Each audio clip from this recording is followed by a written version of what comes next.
నిన్న నైట్ అయితే ఫుల్ వర్షం అండి. ఆ వర్షంలోకి వేడి వేడిగా ఇట్లా గీ కారం ఇడ్లీ చేసుకొని తింటే మంచిగా ఉంటుంది కదా. నేను చేసుకుంటే అయిపోయిందా, మీకు కూడా చూపించాలి కదా, అందుకని చెప్పేసి మీకు చూపిస్తామని చెప్పేసి అయితే ఇలా చూపిస్తుందండి.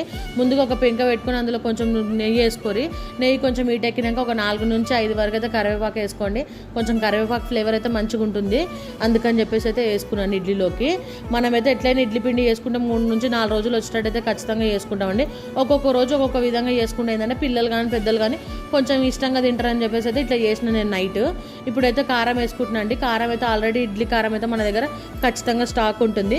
ఒకవేళ కావాలి ఈ రెసిపీ అంటే మాత్రం నాకు కామెంట్ చేయండి, నేను ఫుల్ వీడియో చేసి అయితే పెడతాను కారం ఎలా చేయాలని చెప్పేసి. ఇప్పుడు కారం వేసుకొని ఆ నెయ్యిలో 2 పక్కల మంచిగా కాల్చుకోండి ఇడ్లీని. కొంచెం గాలిన తర్వాత ఫైనల్గా కొత్తిమీర వేసుకోండి. ఇది పల్లి చట్నీలకైతే కాంబినేషన్ చాలా బాగుంటుంది.